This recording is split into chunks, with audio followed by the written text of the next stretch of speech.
Okay, so now let us start with working capital management. So what is working capital?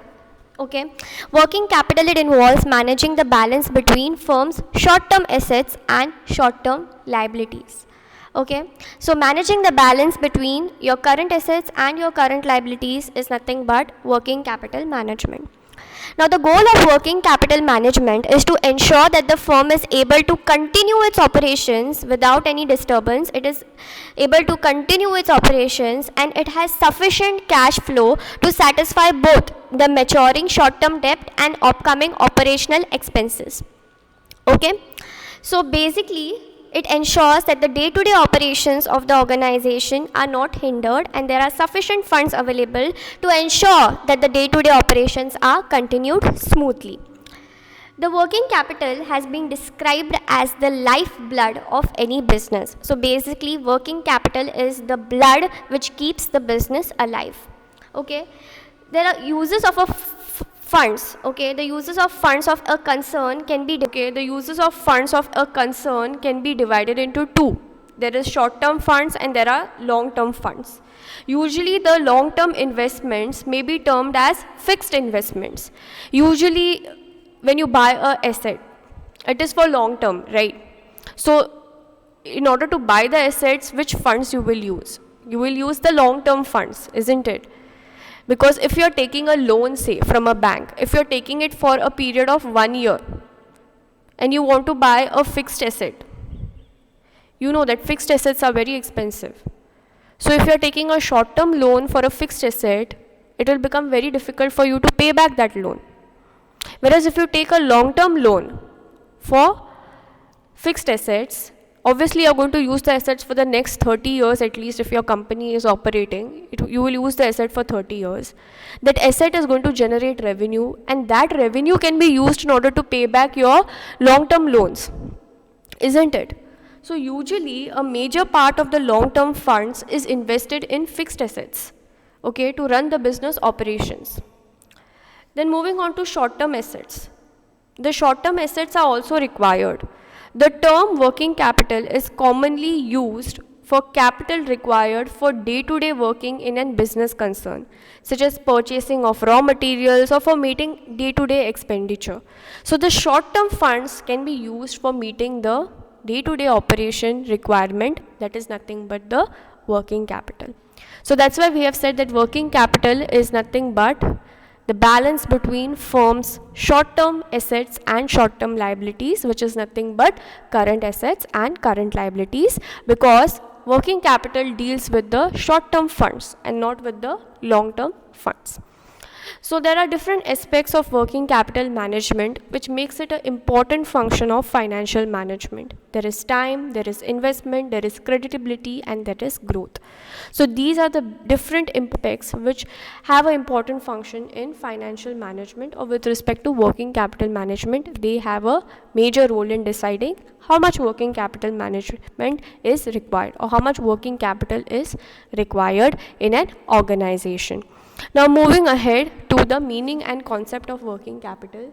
Now working capital management can be divided into two types. There is based on value and based on time. Based on value, the two types of working capital are gross working capital and net working capital. And on the basis of time, the two types of working capital are permanent working capital and temporary working capital. Based on value, we have classified the working capital as gross working capital and net working capital. So what is gross working capital? Gross working capital, it refers to the firm's investment in current assets. So the current assets are what? Current assets are nothing but the assets which can be converted into cash within an accounting period. So gross working capital, it refers to the firm's investment in current assets. Whereas what is net working capital? Net working capital refers to the difference between the current assets and the current liabilities. Okay, if the working capital is positive, it means that the company is able to pay off or able to meet its short-term liabilities. If the working capital is negative, it means that the company is not able to meet its short-term liabilities. Now, what are current assets, what are current liabilities? If you don't have any idea, this table can be used as a reference in order to understand what are current assets and what are current liabilities. Moving ahead to time. Now based on time, we have classified the capital as permanent working capital and temporary working capital. So what is permanent working capital and what is temporary working capital? Permanent working capital refers to hardcore working capital. It is that minimum level of investment in current assets that is carried by the business at all times to carry out minimum level of its activities. So permanent working capital is the hardcore working capital. It is the minimum investment in current assets which the organization should make. So permanent working capital is the minimum level of investment in current assets which the organization should make at all times in order to ensure smooth flow of activities in the organization, whereas temporary working capital refers to that part of working capital which is required by a business over and above the permanent working capital. So it is called as variable working capital.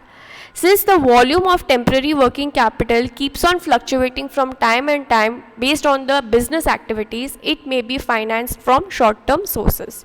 So permanent working capital is some sort of fixed working capital which the organization needs to have in order to function. If they don't have that permanent working capital, they just cannot function. And temporary working capital is over and above the permanent working capital, whatever capital is required based on the business activities, that is temporary working capital. It can be termed as variable working capital, that is temporary working capital. It fluctuates based on the business activities. Okay, but irrespective of the business activities, a certain amount of fixed capital is required, that is nothing but the permanent working capital. So I guess it is very much clear with respect to time, the classification of working capital. Now there are certain factors which determine the working capital requirement. So determinants of working capital, I have uploaded a PDF. You can refer to that PDF. It is quite simple. You all will understand it. If you all have still doubts with respect to that, you can message me. But moving on to the important factors that determine the working capital requirement, one is manufacturing cycle and the other is credit policy. Now manufacturing cycle is nothing but the operating cycle.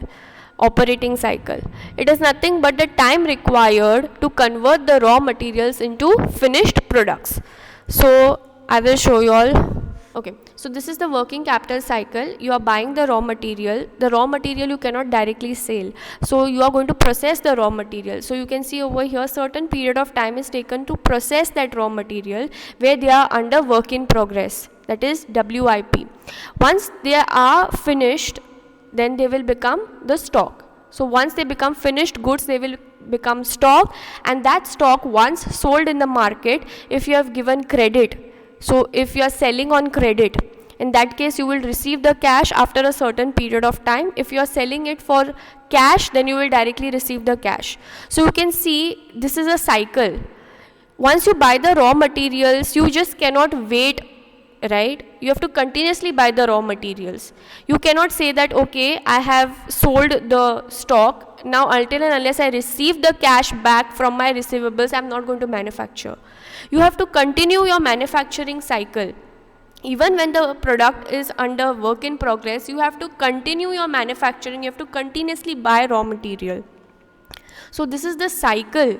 Okay, this is the manufacturing cycle, the amount of time taken to basically convert the raw material into a finished good and ultimately sell it in the market and receive the cash and again use that cash for purchasing raw materials. This is nothing but working capital cycle. Okay, and for different companies, the working capital cycle will be different. Based on what? Based on the two aspects, that is manufacturing cycle and credit policy. Now manufacturing cycle is nothing but the time required to convert the raw materials into finished products. That is just the raw materials conversion into finished product. This part of the cycle is called as manufacturing cycle. Okay, whereas credit policy, this part of the cycle is called as the credit policy. From sale of stock to ultimately receiving the cash. This cycle will depend on what is your credit policy. Are you following a strict credit policy, or are you following a lenient credit policy? That is, you are allowing credit only up to 10% of the sales. You are allowing credit only up to 20% of the sales, or you are not allowing credit at all. So this part of the cycle, where from the finished goods they are sold in the market, and by selling the goods you are finally receiving the cash, it is called as the credit policy.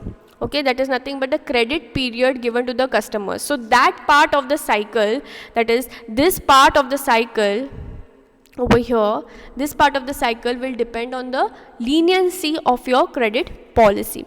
Okay, so these are the two factors which determine the working capital requirement. An enterprise should maintain adequate working capital for its smooth functioning. Both excessive working capital and inadequate working capital will just impair the profitability and the health of the concern. The concern should not have excessive working capital, as well as the concern should not have inadequate working capital. There should be sufficient working capital in order to ensure the smooth functioning of the business. If there is no adequate working capital, if there is more, or even if there is less working capital, it is going to just affect the profitability of the fund. Working capital is needed till the firm gets back the cash on sale of its finished products. That is what I told you all. That is manufacturing cycle and credit policy. I told you all. The factors which determine the working capital requirement is, the working capital will be required till the cash is finally back into the company from the receivables. Three approaches: there is aggressive, there is conservative, and there is moderate. So aggressive, here the investment in working capital is kept at minimal, that is less investment in current assets, that is low level of inventory. Along with this, the organization follows strict credit policy and keeps less cash balance. So under aggressive approach, okay, under aggressive approach, you can see in the graph that the investment in working capital is kept at minimal. Okay, that is less investment in current assets are done, that is current assets are maintained very minimal. Along with this, the organization follows strict credit policy, that is the organization is following strict credit policy in the sense only cash sales. We are not giving any credit to you. So there are no credit sales. So what will happen is that their working capital cycle will automatically reduce. They will immediately get the cash back from their credit sales, and they don't need to have working capital in that case. That is the reason why over here the investment in working capital is very less. Why the investment is very less? Because their credit policy is very strict, that is they are not allowing credit sales. So the moment they are not allowing credit sales, what will happen is they will have the raw materials, they will convert it into stock, and they are selling it for cash. So directly they are receiving the cash, and then again they are buying the raw material. So their working capital cycle is automatically reduced because receivables are completely removed out of the picture. You're understanding what is happening in aggressive policy? That is the reason why they are not required to maintain any working capital. Okay, because they are getting back the cash, isn't it? You are required to maintain the working capital only when you are having credit sales, okay, and the cash which you will get from your credit sales will take a lot of time. You have given them a credit period of say 2-3 months. So you will receive the cash after 2-3 months.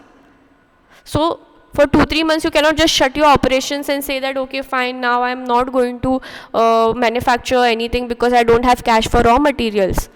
You have to have cash for raw materials, and that is met by working capital. Okay, understanding working capital is nothing but a company has different options for getting the working capital. They can take some short-term loan from the bank, financial institution, bank overdrafts. All these are certain sources of working capital. Okay, so when they are giving credit sales, a certain time period will be taken in order to receive back the cash from credit sales, and during that period the capital requirements for day-to-day operations are met through working capital. So in aggressive policy, they are not maintaining working capital because their credit policy is very strict. That is, they are directly having cash sales. They are not encouraging credit sales. Okay. So the advantage of this approach is that less funds are tied in working capital, which leads to less financial cost. Okay, since maximum of the raw materials that this company, which is following aggressive policy, will buy the raw materials directly from the cash sales, from their cash sales, they won't take any bank overdraft or short term loan from the bank. They won't have to be dependent on an external financial institution, because internally, through their cash sales, whatever cash they are receiving, they are using those funds itself to buy the raw materials. So the financial cost will be low for aggressive policy companies. But the disadvantage is that the organization will not grow. In long run, the firm will stay behind its competitors. Now what happens is, this is fine that you are only encouraging cash sales, you are not giving credit and all, that is fine. But what happens is, in order to attract the consumers, you need to give this credit policy and all.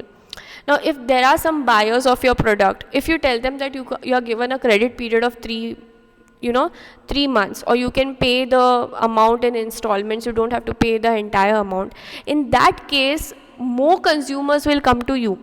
But if you are saying no, the entire amount has to be paid in cash, then only we are giving you the product, in that case the consumers will be little bit reluctant.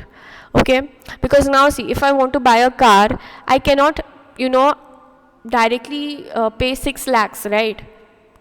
From my account, I just cannot withdraw 6 lakhs and directly pay everything in cash and buy the car, isn't it? I have to pay it in installments, right? Even if a person has 6 lakhs, they won't directly, outcash the entire 6 lakhs and buy a car.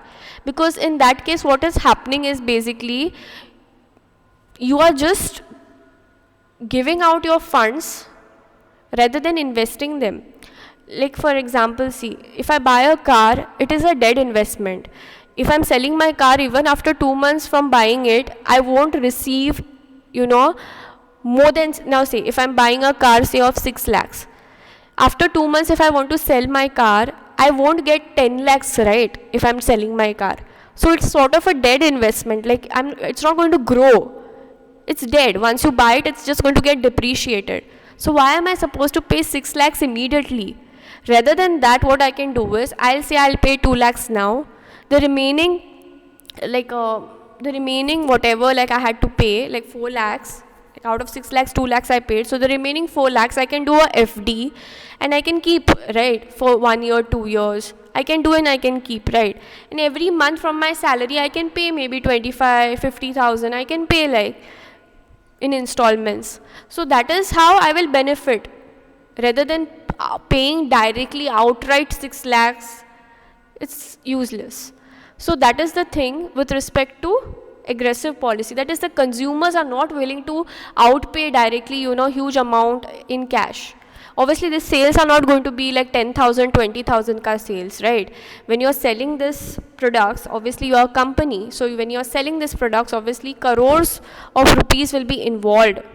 Like Patanjali, it does not manufacture only like 10 products, right? It's crores of business that they are dealing with.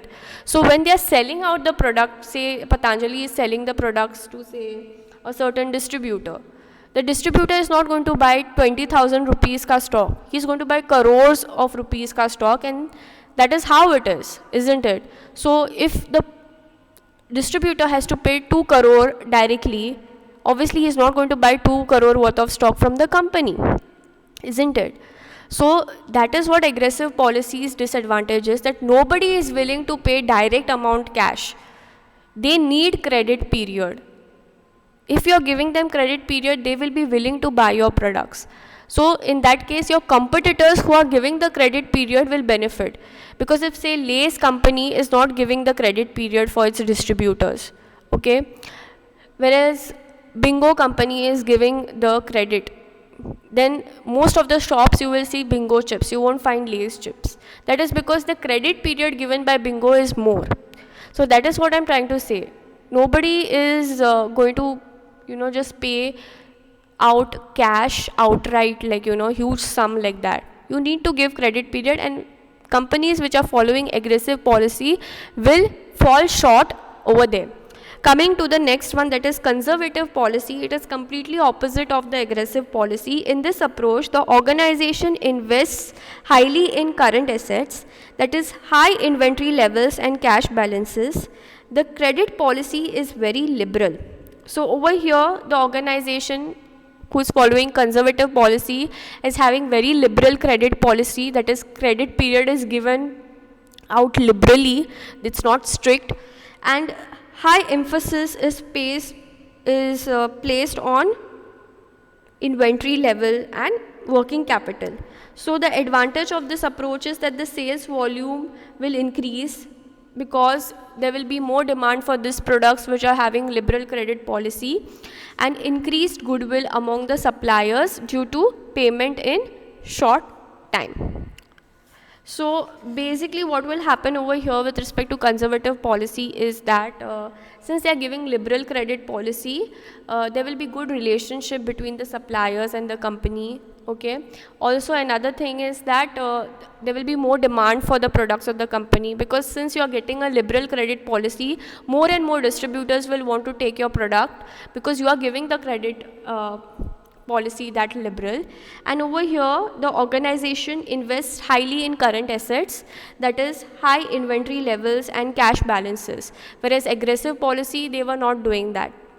But in conservative policy more emphasis is placed on working capital, whereas average policy it is somewhere in between, that is between conservative policy and aggressive policy. This approach is somewhere in between. So it is a balance between the risk and return. So it is best of the both. So there is proper balance in risk and return in average policy. Aggressive policy is highly risky.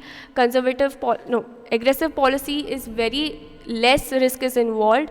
Conservative policy, very high risk is involved because you are giving a liberal credit policy, like credit sales you are encouraging, so that is high risk, whereas average policy it is a proper balance between the risk and the return. Okay, so now let us move on. This you can check later. Now moving on to working capital cycle, I told you all what a working capital cycle is. It is nothing but the time period from taking the raw materials, converting it into the final product, selling those raw materials and ultimately receiving the cash from those sales is nothing but working capital cycle. And the number of days which each activity is taking will ultimately give you the calculation of your working capital cycle. Now what is operating cycle is nothing but, as I told you, individual components over here, how much time they are taking will account for the working capital cycle. So that is nothing but R plus W plus F plus D minus C. That is raw material storage period, work in progress holding period, finished goods storage period, receivables collection period, and credit period allowed by the suppliers. So this is the formula in order to determine the operating cycle. Okay, so moving ahead, problems will be solved based on these formulas. You can go ahead with those formulas. So raw material storage period, what is the formula? It is average stock of raw material divided by average cost of raw material consumption per day. The same formula is repeated for everything, that is average work in progress inventory divided by average cost of production per day. Then coming to finished goods, average stock of finished goods divided by average cost of goods sold per day. So what is receivables? Average receivables divided by average credit sales per day. Then credit period, average payables divided by average credit purchases per day. Why it is like that? Since you are storing it, consumption per day. Since it's in the production process, that is work in progress is production process is going on, so that's why production per day. Finished goods, once the goods are finished you are going to sell them, so that's why goods sold per day. Receivables, obviously receivables, the number of receivables you have, the higher the receivables you have means the sales, right? Credit sales if you are giving, credit sale if you are encouraging, in that case your receivables will be high. If your receivables are high, Basically, what are they talking about? They're talking about sales, right? So, since it is receivables, it is sales per day. Now, credit period allowed by suppliers. Allowed by suppliers in the sense, your suppliers of raw materials, they are allowing you a certain credit period.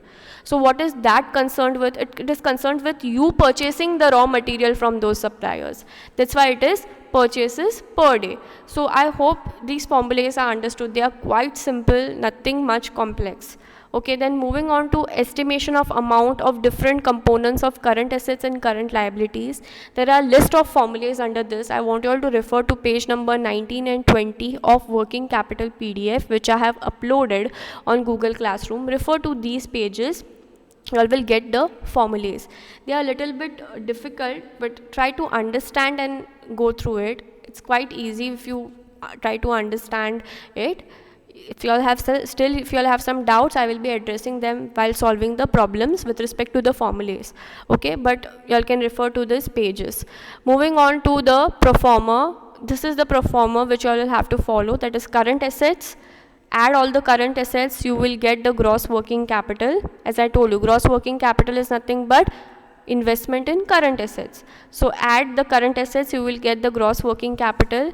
Then you have to write down the current liabilities whichever the company is having, then deduct both of them.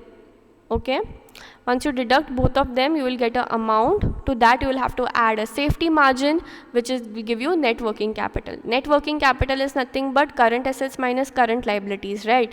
So this is what it is. Okay, excess of current assets over current liabilities, add a safety margin if it is there, and you will get the net working capital. So I hope the pro forma is very much clear. Gross working capital, net working capital. Net working capital is nothing but current assets minus current liabilities plus safety margin. Okay, then moving on to the next aspect. Okay, I'll be solving the problems in the next class tomorrow. Okay, so just go through this theory once. Even the PDFs which I have uploaded, you all can go through them once in order to be prepared for the problems. Okay, so working capital and bank finance, over here basically what it deals with is nothing but, I told you, right, working capital you need to get it from an external financial institution. It means that your sales, the amount which you are going to get from your sales, credit sales, is going to take a lot of time. Okay, so you are not going to receive the amount from your sales immediately. So for that period, until you receive back the cash from your credit sales, you need some funds, right, in order to continue the business operations. So that is the reason why that funds which you need to continue the business operations until you receive back the cash from your credit sales needs to be financed from a bank. So after determining the working capital required, in the next step to be taken is by the finance manager is to arrange for those funds.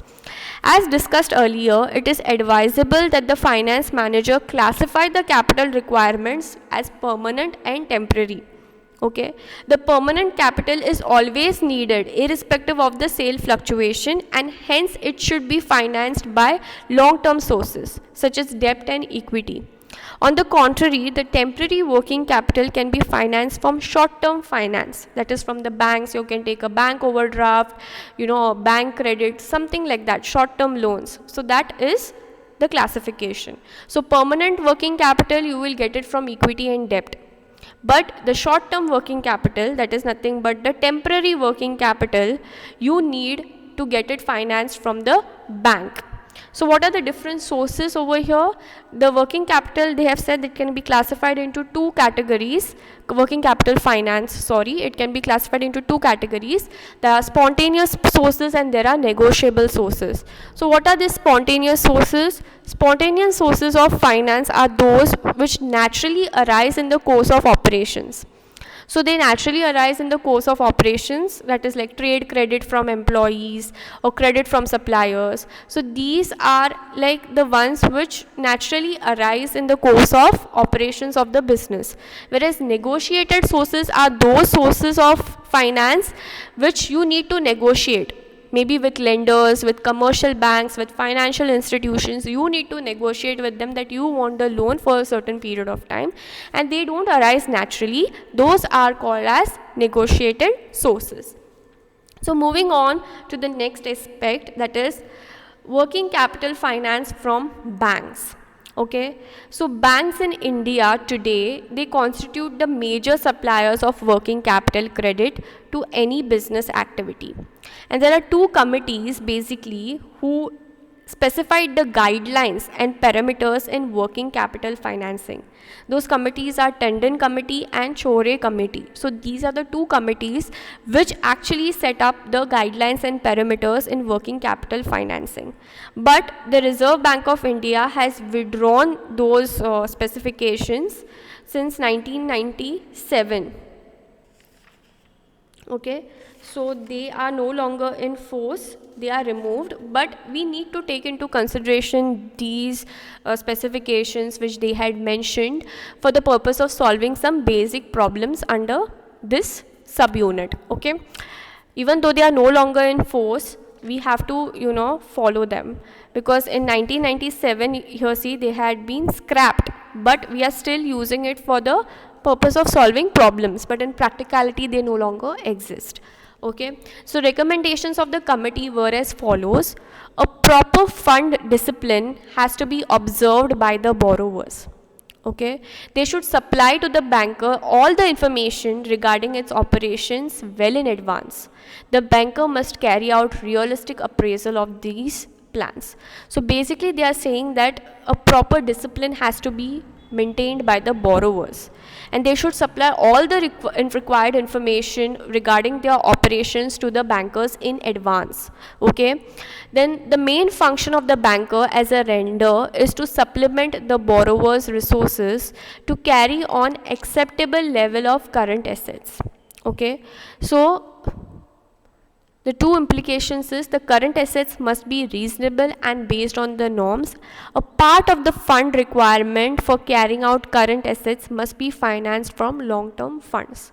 I told you all, if it is a permanent working capital requirement, it needs to be financed from long-term funds. If it is not permanent working capital, then you can, if it is temporary, then you can have a short-term fund. Then the bank should know the end use of the bank credit, so that the credit which is allowed is used for that purpose only. The bank should follow inventory, receivable and lending norms. So now these are the recommendations of the committee, though they are withdrawn by RBI now and they are no longer in force, but for the purpose of solving the problems, we will take this into consideration.